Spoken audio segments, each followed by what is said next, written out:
Hello everyone, good morning, Radhe Radhe. कैसे हैं आप लोग? उम्मीद करती हूँ कि बहुत ही अच्छे होंगे, स्वस्थ होंगे, मस्त होंगे और अपने डेली लाइफ में बहुत ही ज़्यादा व्यस्त होंगे। तो जो लोग भी हमारा वीडियो फर्स्ट टाइम देख रहे हैं, हो सके तो हमारे चैनल को ज़रूर से ज़रूर सब्सक्राइब कर दे, लाइक कर दे और हाइप करना तो बिल्कुल भी ना भूलें। मैं राधा स्वागत करती हूँ अपने चैनल झारखंड ब्लॉगर राधा में। तो आज मैं आप सभी की साथ एक बहुत ही अच्छी सी रेसिपी शेयर कर रही हूँ जो कि मेरी है फेवरेट। हो सकती है आप जब बनाओगे तो आपकी भी फेवरेट हो जाएगी। तो यहाँ पर मैं बना रही थी बच्चों के लिए लंच और मेरे बच्चों को ना ये बहुत पसंद आती है। साथ के साथ उसके स्कूल में भी जो बच्चे लंच एक दूसरे से जब शेयर करते हैं तो उन लोगों को भी ना बहुत अच्छी लगती है। तो यहाँ पर मैं बना रही थी आलू की पानी वाली भुजिया जो कि हम लोगों को बहुत ही ज़्यादा पसंद है। तो सबसे पहले यहाँ पर मैं डाल दी थी सरसों का तेल, उसमें मैं डाल दी हूँ थोड़ा सा तेज़पत्ता, सौंफ डाल दी हूँ, उसके बाद फिर अदरक को थोड़ा सा क्रश करके डाल दी हूँ, याद रहे बस क्रश करना है, और थोड़ा सा हींग डाल दी हूँ। उसके बाद फिर आलू को मैं भुजिया टाइप्स में काट ली थी, जैसे कि तेल वाली भुजिया बनाते हैं ना, बस वैसे ही कट करना है, वो कट करके डाल दी थी। और ये ना बहुत जल्दी बनकर तैयार होता है और इतना टेस्टी तैयार होता है ना कि मैं क्या बोलूँ। साथ के साथ मैं इसमें स्वाद अनुसार नमक, हल्दी, थोड़ा सा जीरा का पाउडर, थोड़ा धनिया का पाउडर, थोड़ा मिर्ची और साथ ही यहाँ पर मैं डाल दूँगी टमाटर, कसूरी मेथी पत्ता और उसके बाद फिर कुछ हरी मिर्चियाँ डाल दूँगी ताकि इसका ना स्वाद और भी अच्छा हो जाएगा। जितना मुझे जो मसाले डालने थे सारे मसालों को मैं डाल दी हूँ। अब मैं इसमें क्या करूँगी ना, थोड़ा सा टमाटर दे करके बस इसे चला दूँगी। ये मतलब बहुत ही कम समय में बनना है, ये भी नहीं है कि आपको बहुत ज़्यादा भूंजना भाजना है, कुछ भी नहीं। आप 5 मिनट के अंदर इसे कट करिए। 5 मिनट में जो भी स्पाइसेस आपको डालने हैं सारे कुछ को डाल करके बस इसे थोड़ी देर के लिए मतलब ज़्यादा से ज़्यादा 1 से 1.5 मिनट के लिए आप इसे भूनिए और फिर इसमें जितना ज़रूरत पड़ता है उतना आप इसमें पानी डाल दीजिए और इसे पकने दीजिए। ये लंच के लिए ना बहुत ही ज़्यादा बेस्ट होता है। तो देख सकते हैं कि यहाँ पर मैं थोड़ी देर के लिए आलू को भूंज रही हूँ, तब तक मैं यहाँ पर ना आटे की तैयारी कर ले रही हूँ। तो वैसे तो रात में तवा में धुल कर सोती हूँ, लेकिन फिर भी नीचे में रखा हुआ रहता है तो थोड़ा सा डर सा हो जाता है, तो इसीलिए इसे ना फटाफट से धो लेती हूँ और फिर जा कर के इसे गर्म होने के लिए रख देती हूँ। क्योंकि मेरा जो तवा है बहुत ही भारी है, मोटा है, तो टाइम लगता है। जितने देर में ये गर्म होगा ना उतने देर में मैं आटा गूँथ लूँगी। तो देख सकते हैं कि यहाँ पर थोड़ा सा मैं आलू को भुनी, उसके बाद फिर इसमें जितना ज़रूरत था पानी का मैं इसमें डाल दे रही हूँ। बस अब कुछ भी नहीं करना है। लास्ट में आप इसमें सिर्फ MDH का गरम मसाला डाल दीजिएगा।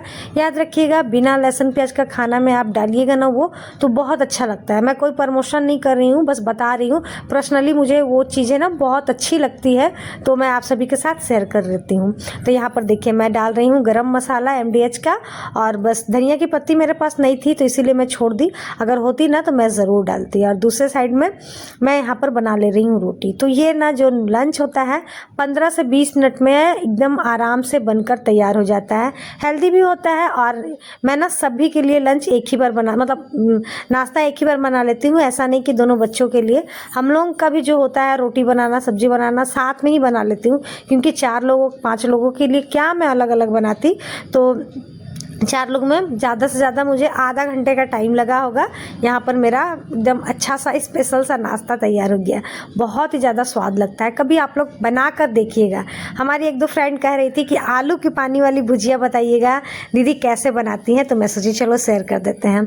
अभी दाल की भी रेसिपी आ रही है, साथ के साथ सोयाबीन बड़ी की भी आ रही है, तो मैं बहुत जल्द वो भी शेयर कर दूँगी। क्या होता है ना डियर, सुबह सुबह इतनी हड़बड़ाहट होती है ना कि मतलब समझ में नहीं आता है कि मैं अपना काम करूँ जल्दी या फिर फ़ोन मतलब सब कुछ रिकॉर्ड करूँ। हस्बैंड जी जिस दिन जाग जाते हैं उस दिन कर देते हैं, जिस दिन नहीं जागते हैं ना उस दिन थोड़ा सा मुझे भी दिक्कत हो जाती है। इन दिनों बच्चों को अब उसके पापा ही छोड़ते हैं तो मैं भी थोड़ा सा ज़्यादा सो जाती हूँ। वरना पहले ये लोग ऑटो से जाते थे ना तो टाइम से मतलब 4:30 बजे मैं उठ जाती थी, लेकिन अब मैं बहुत देर से उठने लगी हूँ, मतलब 5 बजे के बाद उठती हूँ इसीलिए।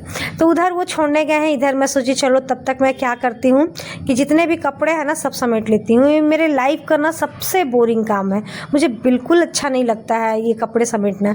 इसीलिए देख सकते हैं यहाँ पर 2 दिन का कपड़ा है, और कपड़ा आप चाहे 2 लोग जने रहिए 4 जने रहिए, मतलब कपड़ा होता ही होता है गंदा। और हम लोग कोलफील्ड में रहते हैं तो हम लोग को तो भाई कपड़ा होता ही है। तो यहाँ पर सारे कपड़े को मैं पहले समेट लेती हूँ और उसके बाद फिर आगे का काम करूँगी, क्योंकि ये कपड़ा सबसे पहले समेटा जाना चाहिए। लेकिन क्या करें डियर, बहुत बोर लगता है ना, इसलिए रेगुलर में कपड़ा नहीं समेटती हूँ।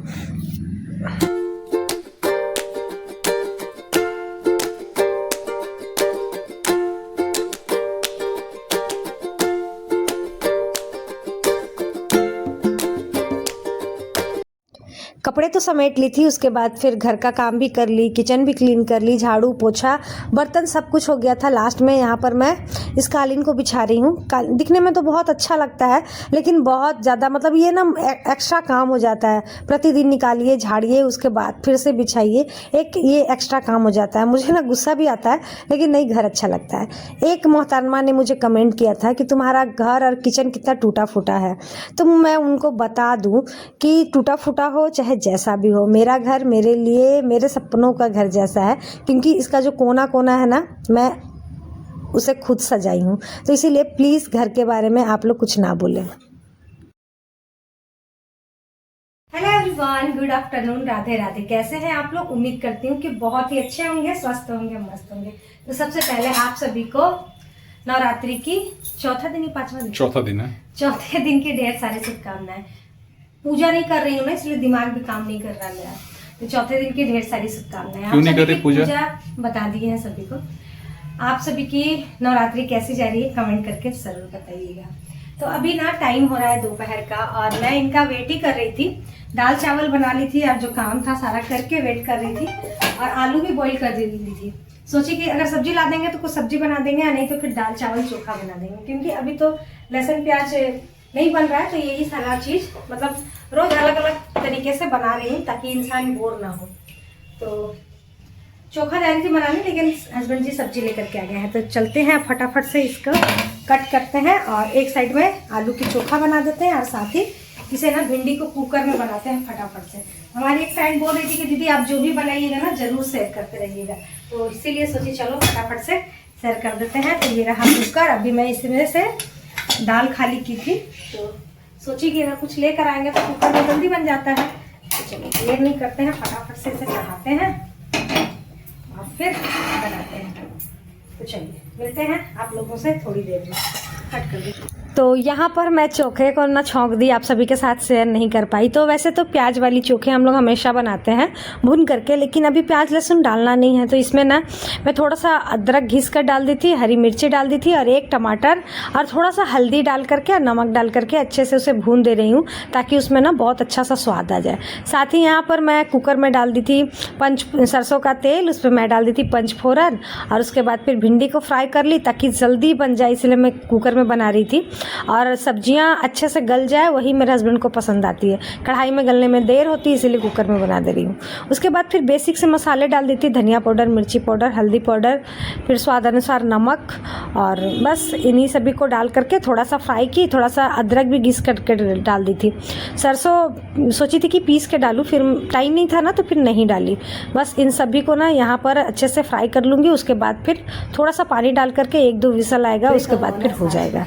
तो चलिए अब खाना मेरा बन गया था, अब निकाल लेते हैं खाना। तो यहाँ पर खाना बनकर हो गया है तैयार, तो बस फटाफट से लगा ले रहे हैं। और साथ के साथ हम लोग दोनों बातें कर रहे थे, क्योंकि हमारा बोनस अनाउंसमेंट हो गया था, मतलब सॉरी हस्बैंड जी का रेलवे का बोनस आने वाला था। तो बोनस इतना ऐसा मिलता है ना कि हम लोग कभी कभी हंसी भी आता है। इतना मतलब इतना तो इससे ज़्यादा का तो सभी को कपड़े देने में ही चले जाते हैं, लेकिन फिर अपने आप को ये बोलकर समझाते हैं कि चलो कम से कम हम लोग को तो इतना भी मिल रहा है। बहुत सारे ऐसे लोग हैं जिन लोगों को कुछ भी नहीं मिलता है, क्योंकि भाई सोचना चाहिए, हमेशा अपने से ऊपर की ओर देखिएगा तो बुरा लगेगा ही। क्योंकि हमारी तरफ BCCL कंपनी है तो और टाटा है, तो उन लोगों को 1,00,000 1.5 लाख ऐसे बोनस वगैरह मिलता है, लेकिन रेलवे में बहुत कम मिलता है। तो इसलिए ना अपने आप को हमेशा अपने से नीचे की ओर की और के लोगों को मैं देखती हूँ। ये मेरी आदत है, और ये मेरी आदत मेरे हस्बैंड ने मुझे दिलाई है। कभी भी मैं उदास होती थी ना पहले, तो मुझसे यही बोलते थे कि अपने से नीचे की ओर को देखोगी ना तो कभी भी मन नहीं उदास होगा। तो चलिए बकवास बहुत हो गई, मेरी बातें बहुत हो गई है। अब खाना खाते हैं और उसके बाद फिर आप लोगों से मिलते हैं। तो बस सारा खाना निकल चुका है। अब यहाँ पर मैं बीट ले ली हूँ, उसका सैलेड बनाऊँगी क्योंकि खीरा नहीं थी। और उसके बाद फिर आप लोगों से मिलते हैं शाम में।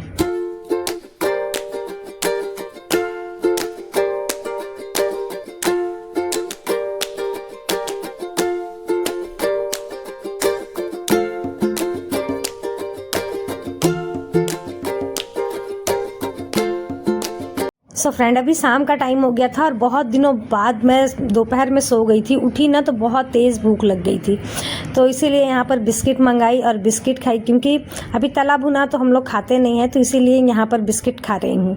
और आज का ये छोटा सा व्लॉग आप सभी को कैसा लगा कमेंट करके ज़रूर बताइएगा। और मुझे एक कमेंट आया है कि मेरे हस्बैंड जी ने क्या वेट लॉस किया है, तो वो तो मैं आपको नेक्स्ट ब्लॉग में बताऊँगी। और ये उसके बाद ना बिस्किट खाने के बाद हम लोग आ गए थे दुकान में। दुकान वाले से थोड़ी सी मतलब नोकझोंक हो गई थी। नोकझोंक क्या, उन्होंने ना, हम लोग वीडियोस बना रहे थे ना, तो वो मना कर दिए, जो कि बहुत बुरा लगता है जब कोई वैसे बोल देता है। खैर कोई नहीं, हम लोग का तो काम ही है।